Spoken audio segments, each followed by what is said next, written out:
പശ്ചിമേഷ്യ യുദ്ധത്തിനിടയിൽ India മഹാരാജ്യത്തിന് ഒരു വലിയ സന്തോഷ വാർത്തയുണ്ട്.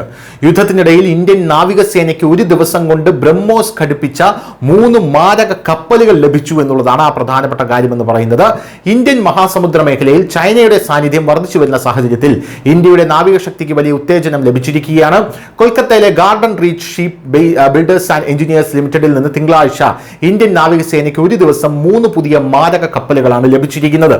ഇതിൽ 2 യുദ്ധക്കപ്പലുകൾ ഒരു സ്റ്റെൽത്ത് ഫ്രിഗേഡ് ഉൾപ്പെടെ ഒരു വലിയ സർവേ കപ്പലും ഉൾപ്പെടുന്നു. 3 കപ്പലുകളുടെയും പേരുകൾ ദുനഗിരി, അഗ്രേയ, മുഖോപതക് എന്നിവയാണ്. കപ്പലുകളുടെ പ്രധാന സവിശേഷതകൾ എന്തൊക്കെയാണെന്ന് ചോദിച്ചാൽ, ഈ സ്റ്റെൽത്ത് ഫ്രിഗേഡ് ആയിട്ടുള്ള ദുനഗിരിയുടെ സവിശേഷത കഴിഞ്ഞ 16 മാസത്തിനിടെ പ്രോജക്ട് 17A പ്രകാരം നിർമ്മിച്ച 5ാമത്തെ നീലഗിരി ക്ലാസ് ഫ്രിഗേറ്റാണിത്. 2022 ജൂലൈ 15 കൊൽക്കത്തയിലെ GRSEയിൽ പ്രതിരോധ മന്ത്രി രാജ്നാഥ് സിംഗ് പദ്ധതിക്ക് തുടക്കം കുറിച്ചു.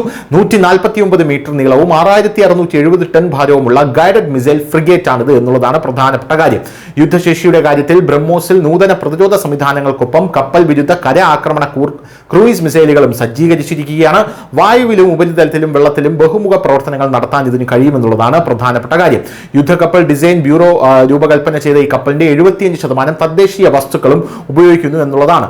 ആഗ്രേയ, അതായത് ആന്റി സബ്മറൈൻ വാർഫെയർ കപ്പലിന്റെ പ്രത്യേകത. Arnala class anti submarine warfare shallow water ക്രാഫ്റ്റുകളിൽ 4ാമത്തേതാണിത്. നാവികസേനയുടെ anti submarine warfare, mine warfare, തീരദേശ സംരക്ഷണ കഴിവുകൾ വർദ്ധിപ്പിക്കുക എന്നതാണ് ഇതിന്റെ പ്രധാന ലക്ഷ്യം. 77 മീറ്റർ നീളമുള്ള ഈ വാട്ടർ ജെറ്റ് പവർ യുദ്ധക്കപ്പലിൽ അത്യാധുനിക ഭാരം കുറഞ്ഞ ടോർപിഡോകൾ, തദ്ദേശീയ റോക്കറ്റ് ലോഞ്ചറുകൾ, സോണാർ എന്നിവ സജ്ജീകരിച്ചിരിക്കുന്നു. ആത്മനിർഭർ ഭാരത് എന്ന ദർശനത്തിന് അനുസൃതമായി 80%-ലധികം തദ്ദേശീയ വസ്തുക്കൾ ഇതിൽ ഉപയോഗിച്ചിട്ടുണ്ട് എന്നുള്ളതാണ് പ്രധാനപ്പെട്ട കാര്യം. ഇനി 3ാമത്തെ എക്സ്പ്ലോറർ ആയിട്ടുള്ള സർവേ വെസലിന്റെ പ്രത്യേകതകൾ. തീരദേശ ആഴക്കടൽ ഹൈഡ്രോഗ്ലോറിക് സർവേകൾക്കായി രൂപകൽപ്പന ചെയ്ത ഒരു വലിയ സർവേ കപ്പലാണ് എക്സ്പ്ലോറർ. ഇതിന്റെ സ്ഥാനചലനം ഏകദേശം 3400 ടണ്ണാണ്. അതിന്റെ ആകെ നീളം 110 മീറ്ററാണ്. തുറമുഖ പാതകൾ സർവേ ചെയ്യുകയും നാവിഗേഷൻ റൂട്ടുകൾ കൃത്യമായി നിർണ്ണയിക്കുകയും ചെയ്യുക എന്നതാണ് ഇതിന്റെ പ്രധാന ദൗത്യം.